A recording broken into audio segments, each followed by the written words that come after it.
I'm Dr. Ken Vaz. I'm an orthopedic surgeon specializing in hip and knee replacement at MedStar Georgetown University Hospital. I see patients of all ages, but typically patients who are a little bit older. Most of the patients I see typically have issues with wear and tear of their hip and knee, going on to the point where they might be thinking about having a joint replacement. I like to treat patients in a way that lets them get back to the things that they want to do and enjoy the things that they want to do in their day-to-day life, whether that includes medications, injections, other kinds of procedures versus having a joint replacement if that's what they feel they need to get back to the life that they want to. I picked joint replacement because I really enjoyed making people better, and joint replacement is one of those fields where you really can see a significant impact in the patient's life, really in a lot of cases from the very first day that they get out of the operating room. I think in terms of the outcomes, we're getting better and better in terms of putting in our implants more reliably, putting them in a way that lets patients get back to the activities that they want to more quickly. I also think that the nature of the implants that we're using has gotten to the point where in many cases this might be the last surgery a patient ever needs in order to get back what they want. I think the thing I look forward to the most is seeing patients on the first couple days out from surgery, especially when they notice how big of a difference there already is in terms of how they are getting around, noting that the pain that they had before the surgery that was really holding them back isn't a problem for them anymore.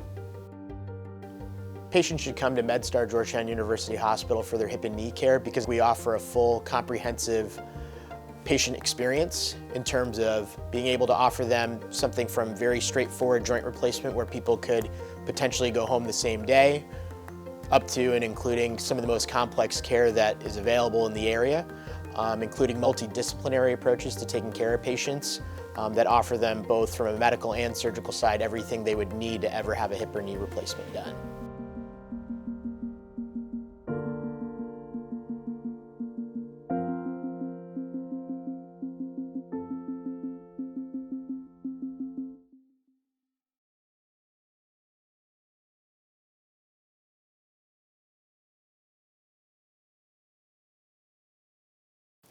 So a joint is any point in the body where two bones meet.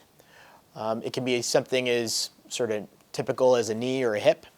There are also many other joints in our body that we don't think of, the ones maybe between our fingers, even up to ones that are around the rib cage. There's multiple joints in the body that serve a lot of different purposes.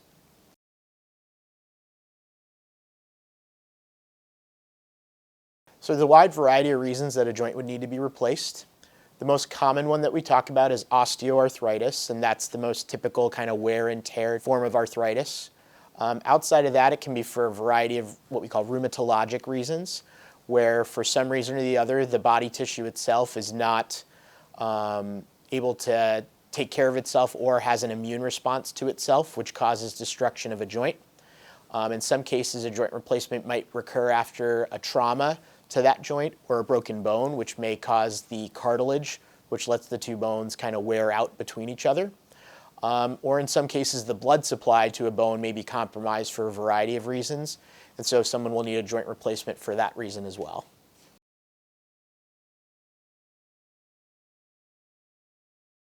A lot of patients who've kind of exhausted what we call conservative measures, they're taking pain medication, they've maybe had an injection, they've done physical therapy, they may use a cane, a walker, or they're trying to just kind of change their activities, or their activities are no longer at a point where they want to sort of be functioning.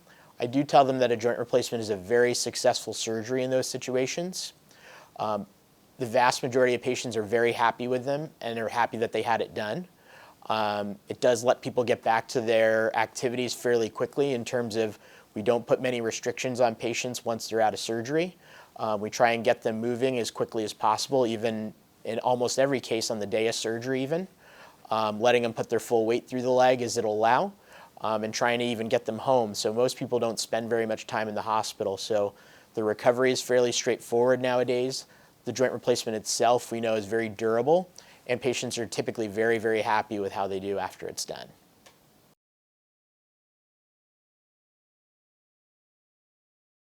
The joint replacements are made of a variety of materials.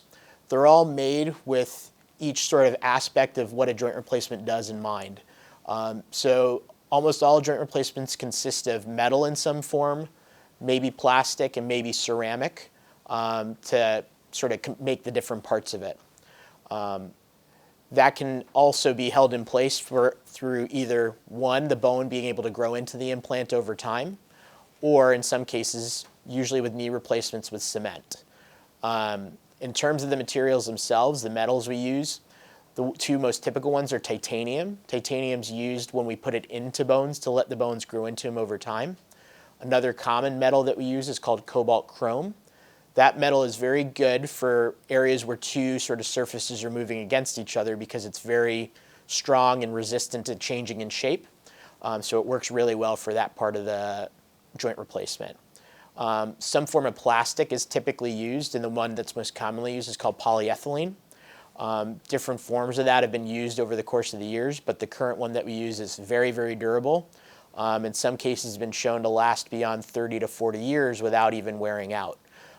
So from that perspective, there are a lot of different materials that we use, but they're all meant for a specific aspect of the joint replacement to make it as durable and as comfortable for the patient as possible.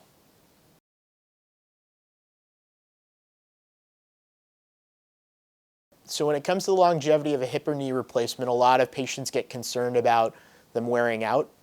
A lot of times I have patients who come into the clinic asking, will this last me 10 or 15 years, or being told this is going to last me 10 or 15 years and I'm going to have it redone. In reality, there's a lot of reasons to have a joint replacement redone, and the joint replacement wearing out or the plastic wearing out is becoming less and less of a problem for us. So nowadays, when we look at the kind of greater numbers in what we call registry data, where we look at all the joint replacements that may be done in an entire country, say the UK, for example, their numbers show that at about 20 years, 1 out of 5 people has had a joint replacement redone. And the same about goes for knee replacements, maybe a little bit lower on that side. But again, 4 out of 5 people at 20 years after their surgery still has their same joint replacement. So even though a lot of people will be concerned about a joint replacement only lasting a few years, the vast majority of people still have the same one even 20 years after their surgery.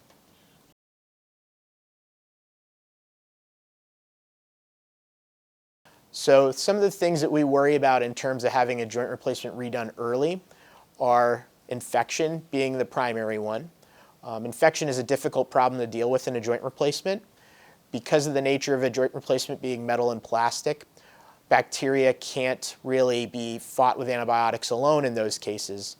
And when a joint replacement's been in for a while and the bacteria are there, they can actually set up sort of defenses for themselves that keep them away from antibiotics. So unfortunately, in a lot of those cases, some aspect of the joint replacement has to be redone. Sometimes it's as simple as switching out parts that can kind of be clipped in and out that we would typically use for a joint replacement. But in some cases, it does mean having to take out the entire joint replacement and redoing it entirely. And a lot of cases, that means having to do it with multiple operations and an extended course of antibiotics. Thankfully, that's a fairly rare complication overall with joint replacements, about 1% of the time with hip replacements and maybe around 2 to 3% of the time with a knee replacement. Other reasons that hip replacements need to be redone, the hip can dislocate or come out of place or out of joint. Again, that's a thankfully rare complication, and even rarer now, probably around less than 1% of the time. In most cases, if it were to happen to a patient, it's something where the joint replacement can be manipulated back into place without another operation. But if it does continue to happen, in some cases it may mean that the patient needs to have a redo operation.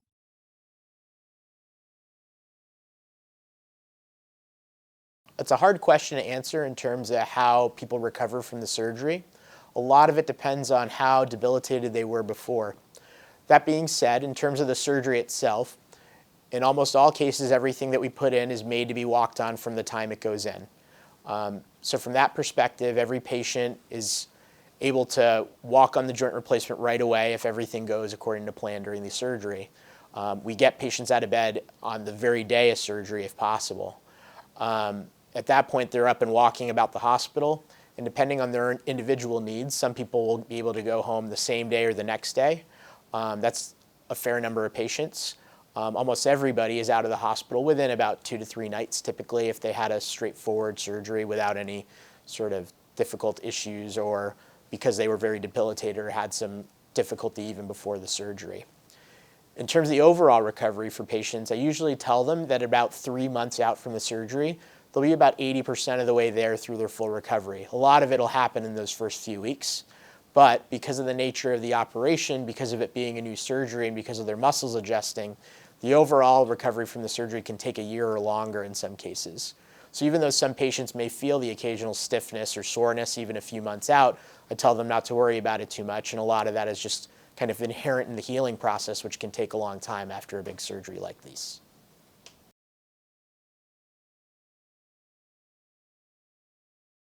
Patients being able to have a rapid recovery, as we now refer to it, is becoming more and more the standard of care, but I definitely think at MedStar Georgetown University Hospital that we are employing all the latest techniques in order to get patients out of the hospital quickly.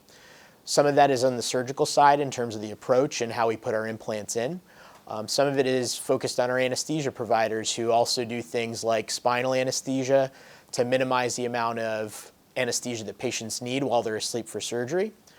Some of it is using what we call nerve blocks to numb up some of the nerves around the knee or hip in order to get the patients more comfortable so that they can mobilize quickly and feel more comfortable when they go home. And in some cases, we're now getting to the point where people after a joint replacement can even go home the same day.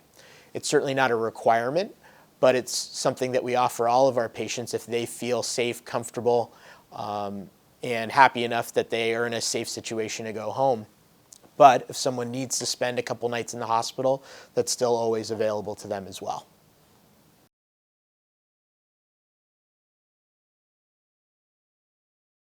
So in order for patients to recover well from a joint replacement, I think it's important for them to remember why they had the joint replacement to begin with. And a lot of it has to do with that they want to be moving and pain-free. And so from that perspective, I really encourage patients to engage with their physical therapist on a regular basis. Engage with me as they need to if they have any questions or concerns, but really to enjoy the joint replacement and try and get back to what they wanted to do when they feel comfortable with it, because that's the whole reason that we're doing this to begin with.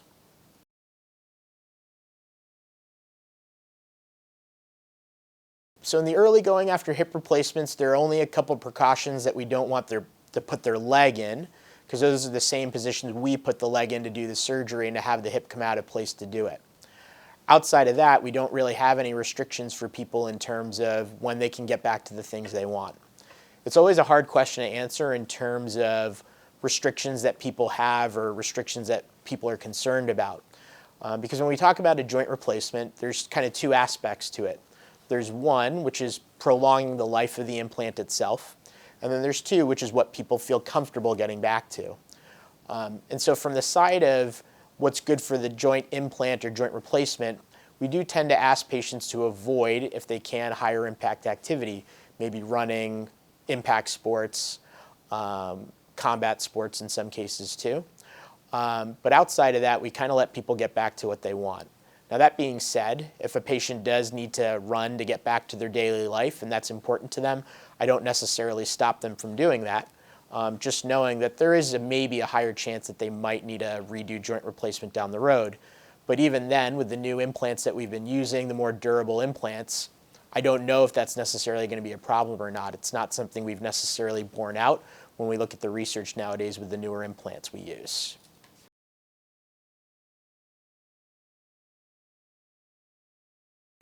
So a total knee replacement is a very good operation, and it provides a lot of pain relief.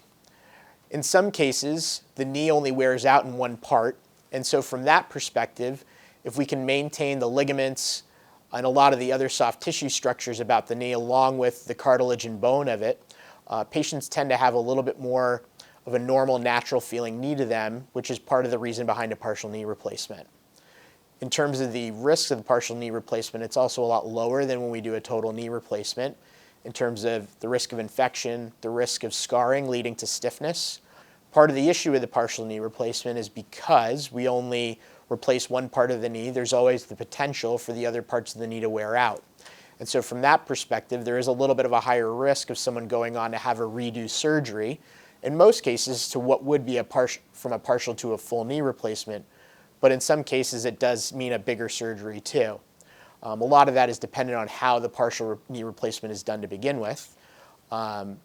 And if it's done in a good way, then a lot of times people can go on to just have a regular knee replacement, with their outcomes not being quite as good as someone who had a knee replacement the very first time from the get-go, but certainly a lot better than someone's having a redo full knee replacement.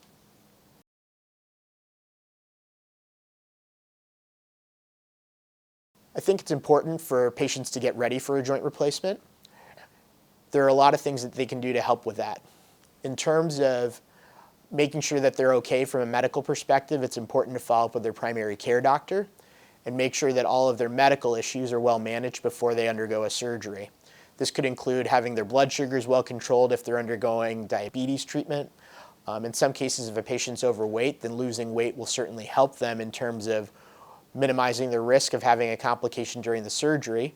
They may also feel better in general, and it may make it a lot easier in terms of the recovery from the surgery afterwards. And I always recommend that patients have a healthy diet and try and maintain a healthy weight if they aren't doing those things already prior to any consideration for a joint replacement procedure.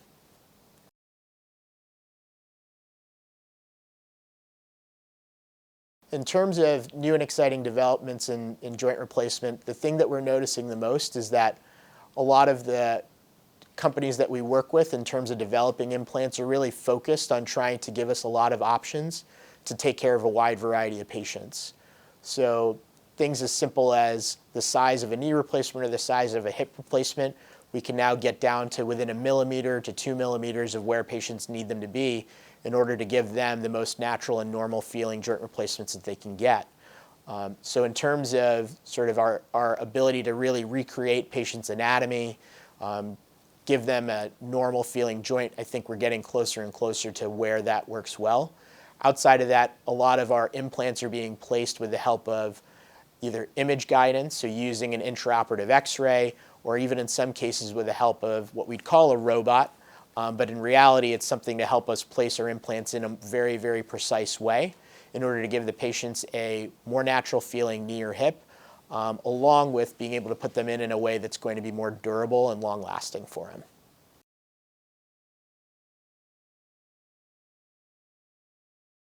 Multidisciplinary care has been a really enjoyable part of what I do at MedStar Georgetown University Hospital. It gives me the opportunity to work with a lot of people from different areas of expertise. I talk to physical therapists, occasionally plastic surgery specialists, infectious disease specialists on a regular basis about some of my more interesting or challenging patients. But I also get to interact with them on a daily basis for some of my more routine patients in terms of being able to dictate how their care goes and give them the benefit of recovering as quickly as possible and getting back to the things that they want to do, and helping facilitate that with our other providers.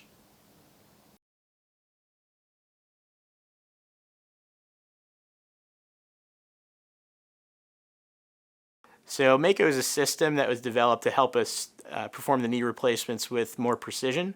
So it involves the use of a CT to preoperatively plan for the surgery and a robotic arm to allow us to execute the cuts in a very precise manner.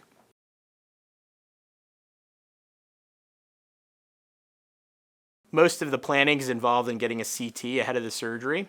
Once we do that, we can get a sense of where the bone is in order to make the cuts that we want to make for a precise knee surgery.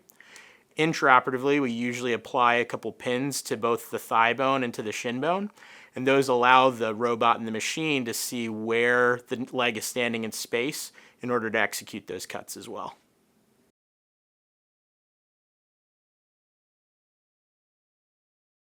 So any patient is a candidate for the use of a Mako knee replacement. Admittedly, it is probably a little bit more useful in patients who have sort of complex deformities, where our traditional means of lining up the knee replacement may not work reliably or be possible.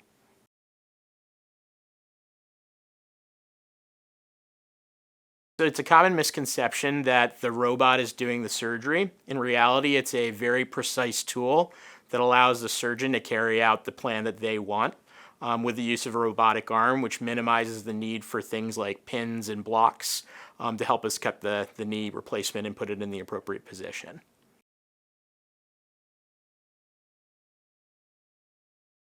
The Mako can be used for hip replacements. It can allow us to make more precise measurements, allow more precise placement of the implants. and allow us to do things like improve patients' leg length or work around deformities or pre-existing hardware. So similarly, all patients are candidates for the use of a Mako hip replacement, but there are a select kind of group of people who probably would benefit from its use more so than the average patient going through it.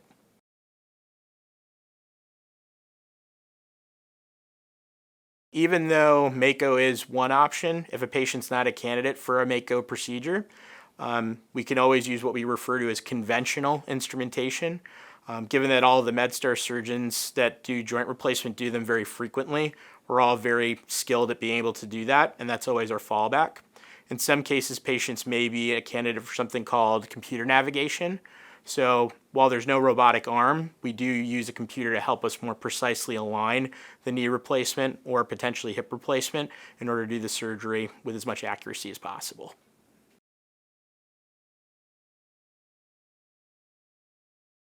The Mako is proprietary for a company called Stryker, but we do have experience with other companies. So a lot of it depends on the patient in terms of picking the right implant for them. So from that perspective, even though the Mako is unique to Stryker, we use a variety of implants based on what the patient needs most.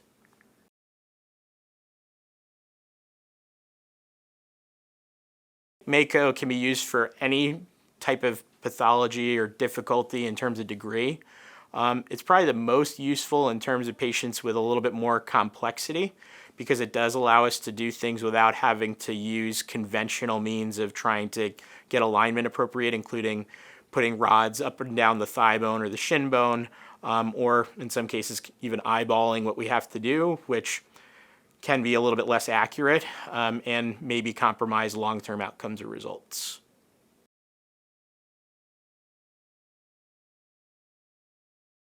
While everybody's not a candidate for Mako, that doesn't mean that a patient's necessarily going to do any worse if they do have what we refer to as conventional alignment measures. So the things that we typically use to help align a knee replacement haven't really been shown to significantly alter or worsen the outcomes for a patient in the short, medium, or long term when it comes to the use of robotics or not. Again, it's just another tool to help us do things accurately and really tailor the care to the individual patient in terms of what they need.